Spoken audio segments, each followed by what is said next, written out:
Today's patio chat is being brought to you locally by Westridge Furniture in Delphus. See it all at your finer outdoor furniture store.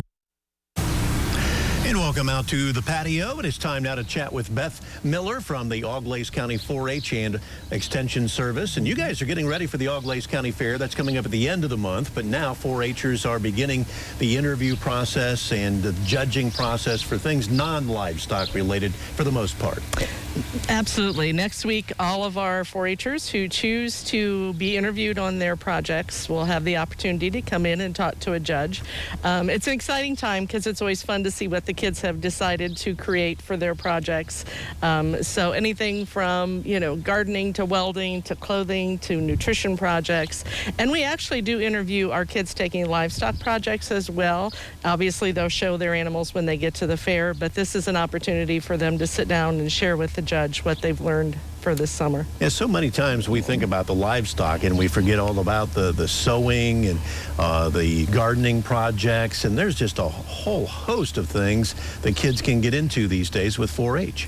Absolutely. Everything, like you say, gardening, clothing projects, and clothing, it's not only construction as we may think of the traditional sewing, but there's also buymanship projects where kids learn about how to buy quality products off the rack, which is extremely important for us. Nutrition, as I said, welding, cake decorating is a big one that we have in Auglaize County, rocketry, and all kinds of STEM-related projects as well. So let's inform folks of when the fair is, because some people may not even realize that, oh my gosh, it's fair time coming up. Fair will be July 30th through August 5th, and all of these projects that will be judged next week will be on display at the fair. So some of our still projects will be in our booths that our 4-H clubs create, and then obviously again the livestock will be exhibited as well.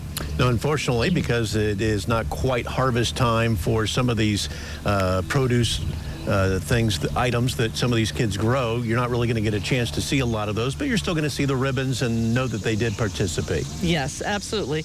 And, a lot of projects are poster projects where they may take pictures of, let's say, their gardening or them, actually doing the gardening, or they may do posters of a veterinary science project or something like that.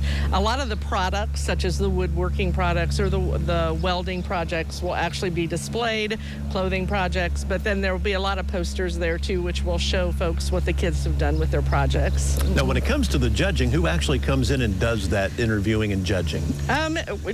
Local folks that we know. This is oftentimes school teachers, volunteers, 4-H volunteers from other counties. Obviously, we want them to have a basic knowledge of whatever subject area they're interviewing the kids on, but just as importantly is they got to know how to talk to kids and put them at ease. And, some kids, you have to really pull the answers out to figure out what they've learned this summer, and other kids, you may look at them and say, so tell me about your project, and you never have to ask another question because you have to cut them off at the end of the time. So if some parents are watching right now and they have younger children, what ages are 4-H? Our Cloverbud program starts at 5 or in kindergarten. Oh, wow. And so that is more of a group where they do group projects with an adult volunteer.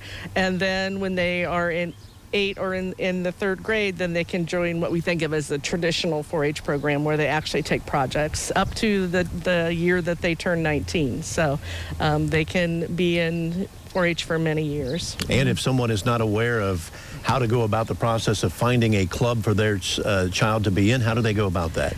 Every county has a county extension office, OSU extension office, which 4-H is a part of. So the easiest thing actually is just to do a search of the county you live in, and for instance, Auglaize County 4-H, and chances are that website's going to come up, and then they'll have information. And then Ohio 4-H also has a website where you can go to and then get connected with county offices. All right. Beth, thank you so much for your information today. Thank I know you. A lot of kids are out there looking forward to not only the judging process, but the fair itself. It's always a great time. Yes, it is. Thank you. Thanks, Beth. And Holly is back. She'll have a full look at today's medical right after this.